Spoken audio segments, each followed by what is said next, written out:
जय हिंद दोस्तों।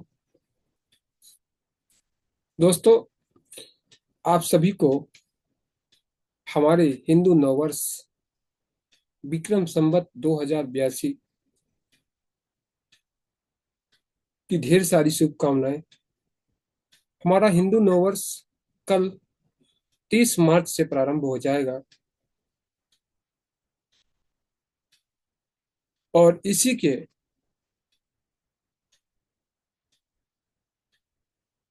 संबंधित मैंने यह वीडियो आज बनाने की कोशिश की है कि हमारा जो हिंदू नववर्ष है उसे हम लोग गर्व के साथ क्यों नहीं मनाते हैं और गर्व क्यों नहीं करते, और हमें इसका इंतजार क्यों नहीं रहता कि हमारा नववर्ष आने वाला है, आ रहा है। कितनी हर्ष होनी चाहिए, कितनी खुशी होनी चाहिए। जैसे हम अंग्रेजी कैलेंडर या अंग्रेजी नया साल जनवरी के आने से पहले उत्सुक रहते हैं। इसी पर हम आज चर्चा करेंगे।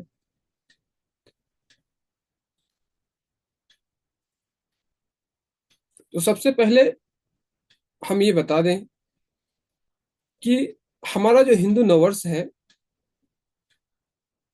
वो चैत शुक्ल प्रतिपदा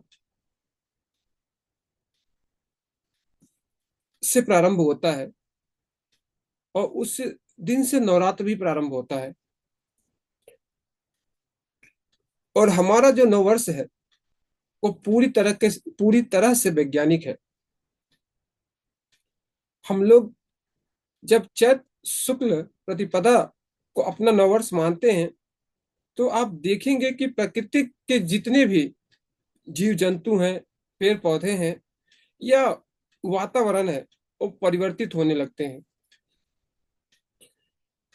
आप देखे होंगे कि पेड़ों से पत्ते झड़कर नए पत्ते निकलने चालू हो जाते हैं, प्रारंभ हो जाते हैं। ये प्राकृतिक के साथ जो मेल है नया वर्ष का, वो हमारा सिर्फ हिंदू नववर्ष ही इसका मिलाप कर पाता है और सटीक बैठता है प्रकृति के साथ। हम लोग अपने आप को बहुत ग्रेजुएट मानते हैं, पढ़े लिखे मानते हैं और बहुत ही तार्किक भी मानते हैं। लेकिन वास्तव में क्या ऐसा हम अपने आप को ज्ञात करते हैं क्या? कभी हम किसी अंग्रेज का दिया हुआ जो भी है या शब्द है, जिसे इंग्लिश बोलते हैं, या फिर महीना है, इसका साइंटिफिक कोई है, प्रमाण है क्या? हमारे सभी त्योहारों पे साइंटिफिक प्रमाण माने मांगे जाते हैं। हमारे देवी देवताओं के ऊपर साइंटिफिक प्रमाण मांगे जाते हैं।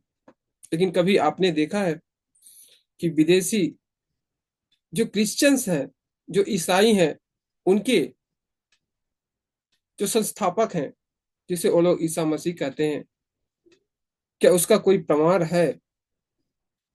क्या उनके माता पिता या उनके माता पिता का प्रमाण है, साइंटिफिक तरीका है? या फिर जो उन्हों उन्हों उन्हें उनके द्वारा जो हम लोगों को गुलाम बनाने के लिए नया वर्ष जनवरी से लेकर दिसंबर तक का महीना दिया गया और जनवरी को नया साल बताया गया, और किस आधार पे बताया गया नया साल? क्या वास्तव में विज्ञान के साथ उस जनवरी का नया साल से, इस प्रकृति से मेल होता है क्या? नया का मतलब क्या होता है? जैसे हम अपने शरीर को देखें, तो जब हम सुबह उठते हैं ना, तो जब हम फ्रेश होते हैं, नहा धो लेते हैं ना, नहाने के बाद ही हमारा अपने आप को महसूस होता है कि अभी हम फ्रेश हो चुके हैं, नहाने धोने के बाद। और तभी अंदर से भी महसूस होता है, बाहर से भी महसूस होता है। अगर कोई नया कपड़ा हम पहनेंगे, तभी हम पे लगेगा कि हाँ, आज हम अलग दिख रहे हैं। और पुराना कपड़ा पहन के ही आप अब नया अपने आप को महसूस करेंगे, तो क्या ऐसा हो सकता है? ऐसा वा- ऐसा होना वास्तविक है क्या? इस पर गौर करने का विषय है। और इन सब विषयों पे हम युवाओं को ध्यान देने की जरूरत है। क्योंकि जब तक हम अपनी त्योहारों को समझेंगे नहीं, उसके जो साइंटिफिक प्रमाण है, जो वैज्ञानिक प्रमाण है, उस पे हम नहीं समझेंगे, उसको हम नहीं समझेंगे, तब तक अपने त्योहारों पे हमें गर्व नहीं होगा। आप देखिए ना, ईसाइयों में ईसाइयों में इतनी जातियां हैं, बहुत सारी जातियां हैं ईसाइयों में। मुस्लिमों में भी इतनी जातियां हैं। लेकिन कभी आपने अपने दिमाग में सोचा है कि वो किस जाति के हैं? मुसलमानों में इतनी जातियां हैं, लेकिन कभी आपने सोचा कि किस जाति का है? मतलब ये बात इसलिए कह रहा हूं कि इसका संबंध हमें अपने त्योहारों पे, अपने नए वर्ष पे गर्व न होने के कारण है, और उसका मैं प्रमाण दूंगा। देखिए, जो कोई भी संस्कृति है, वो अपने एक जो पुराना जो जड़ होता है ना, उसी से जुड़ा रहता है। जैसे उदाहरण के लिए, एक पेड़, जो एक बड़ा सा पेड़ है जिसका जड़ बहुत मजबूत है ना, उसको अगर कमजोर करना हो, उसको अगर बेजान करना हो, तो उसकी जड़ की जो, उस पेड़ की जो शाखाएं है ना, उसको आप खंडित कर दीजिए, कई भागों में काट दीजिए, बांट दीजिए। फिर देखिए, वो जड़ कितना भी मजबूत क्यों नहीं रहेगा, लेकिन उनकी शाखाएं जब तक नहीं जुड़ेंगी, तब तक वो शोभा नहीं देगा, उसमें वो प्राण तत्व नहीं रहेगा, वो तेज नहीं रहेगा। उसी प्रकार से हम हिंदू समाज के साथ हुआ है। हमारा हिंदू समाज इतना परिपूर्ण है, वैज्ञानिक रूप से है, हमारे ग्रंथ इतने पुराने हैं, हमारे मंदिर, हमारे मठ इतने पुराने हैं कि कभी ईसाई और कभी जो मुस्लिम भाई हैं, उनके जो मानने वाले हैं मोहम्मद पैगंबर, या उनके धर्म का कभी जन्म ही नहीं हुआ था। तब से हमारे, उससे पहले बने हुए हमारे आज भी मंदिर विद्यमान है, जिसका साइंटिफिक प्रमाण है कि इस प्रकार से मंदिर बनाए गए हैं, इस प्रकार से मंदिर बनाए हैं, एक नहीं दर्जनों भर मंदिर ऐसे हैं हमारे देश में कि इस प्रकार से बनाए गए हैं, हमारे पूर्वजों ने बनाया है, कि आज के साइंस भी नहीं बना सकते, आज के इंजीनियर भी नहीं बना सकते। लेकिन हम लोगों को इतिहास में पढ़ने का मौका ही नहीं मिला। कभी भी हमारे जो सच्चे योद्धा हैं, सच्चे वीर योद्धा हैं, जिन्होंने अपनी तन मन धन सारा सुख अपने देश के ऊपर, अपने राष्ट्र के ऊपर, अपने धर्म के ऊपर, और हम लोगों को जिंदा रखने के लिए, गर्व से जीने के लिए कुर्बान कर दिए, उनके बारे में पढ़ाया ही नहीं गया। क्योंकि जब हमारा देश आजाद हुआ, तो उसी विचारधारा का शासन हमारे देश में आया, जिस विचारधारा का अंग्रेज थे। क्योंकि हमारा देश आजाद हुआ ही नहीं था, हमारा देश का सिर्फ ट्रांसफर ऑफ पावर हुआ था, सिर्फ ट्रांसफर ऑफ पावर, उसमें भी एग्रीमेंट से, समझौते से। अगर समझौते से ही होता, तो हमारे इतने देश में जो वीर योद्धा अपनी जान की कुर्बानी दिए, उनका क्या हुआ हमारे देश में, उनकी कुर्बानी का क्या? इस पर भी सोचने का विषय है। अब आते हैं कि हमारा त्योहार, जो हमारा न्यू वर्ष है, नया साल है, उस पर हमें गर्व क्यों नहीं है? तो असली वजह यह है कि हम अपने आप को हिंदू समझते नहीं, सनातनी समझते नहीं, अपने आप को हम व्यक्तिगत किसी एक जाति से समझते हैं, जो कि उससे हमारा कोई जुड़ाव नहीं है। दोस्तों, हमारे समाज में लोग हमें या आपको अपने नाम से पहचानते हैं, आपके नाम से पहचानते हैं। अगर आपका नाम राम सिंह है ना, तो सिंह से नहीं पहचानेंगे, राम से पहचानेंगे। अगर आपका श्याम सुंदर यादव है ना, तो यादव से नहीं पहचानेंगे, श्याम सुंदर से पहचानेंगे। तो दोस्तों, नाम का महत्व है, और नाम जो हमारे देवी देवता से जुड़े हैं, तो उस त्योहार से और उस देवी देवता जो हमारे पूर्वज हैं, जिनके हम वंशज हैं उनसे ही जुड़ा हुआ है। दोस्तों, भाइयों, मित्रों, आपसे मैं ही कहता हूँ, हमारा बाप का नाम हमारे ऊपर, हमारे आगे इसलिए लगता है क्योंकि वो वास्तव में हमारा बाप होता है। इसलिए हम अपने पूर्वजों का नाम, अपने देवी देवताओं का नाम इसलिए अपने ऊपर लेकर चलते हैं, उनके नाम से अपना नाम रखते हैं, अपने बच्चों का नाम रखते हैं कि वो हमारे सचमुच हमारे देवी देवता है।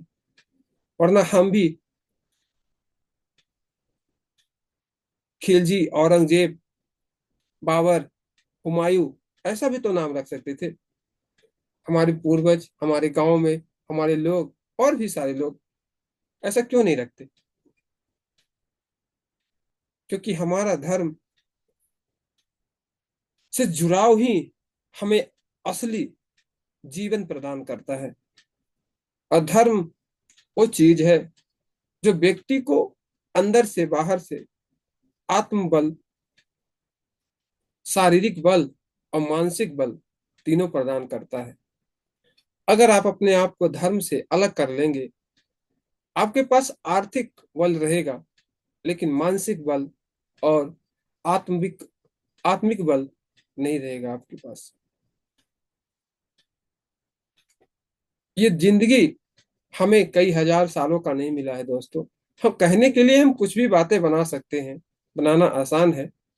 और आजकल जो पढ़ी लिखी जनरेशन है हमारे इस देश का, उसके लिए क्या बोलूं, कुछ कहने को नहीं बन रहा है। स्कूलों में हमें ये पढ़ाया जाता है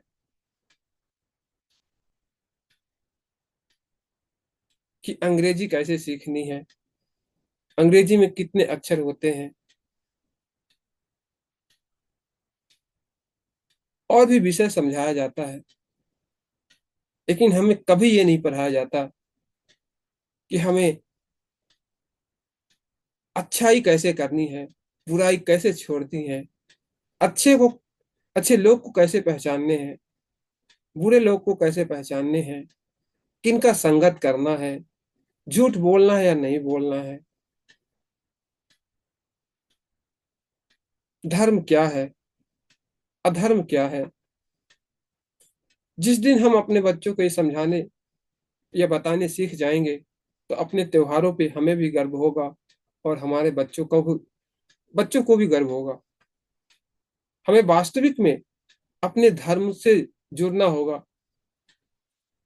क्योंकि मैंने अपने आप में महसूस किया है कि जिस रिश्ते को या जिस व्यक्ति को या जिस वस्तु को हम कई सालों से प्रेम करते हैं, अगर हमारे मन में यह बात बैठा दी जाए कि वो हमसे या हम उस वस्तु से, उस व्यक्ति से प्रेम करने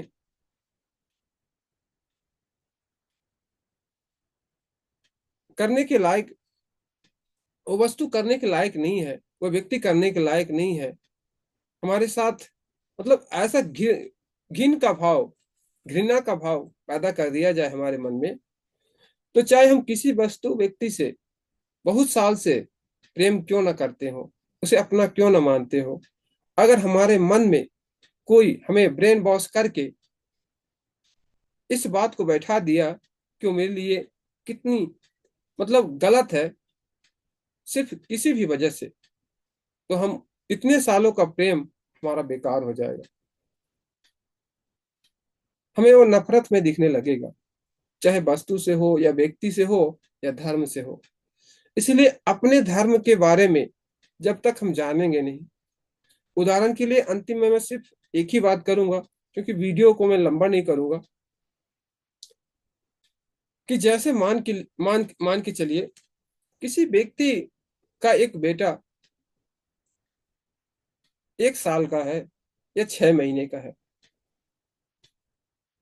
उस व्यक्ति का बेटा का अगर कोई व्यक्ति उठा ले जाए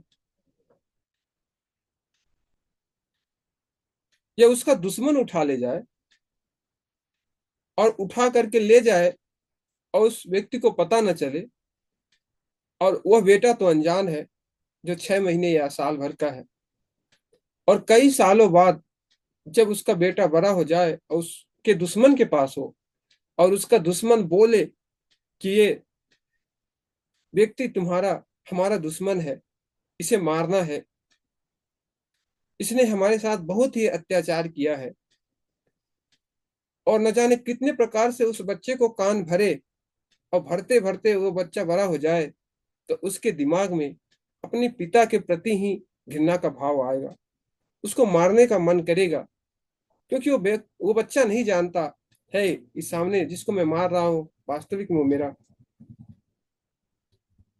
बेटा है। बस इसी बात को मैं बोलना चाहता हूँ दोस्तों, आप सभी को जय हिंद, जय भारत। आप गौर कीजिए, आप सभी को फिर से नए साल की, हिंदू नववर्ष की ढेर सारी शुभकामनाएं।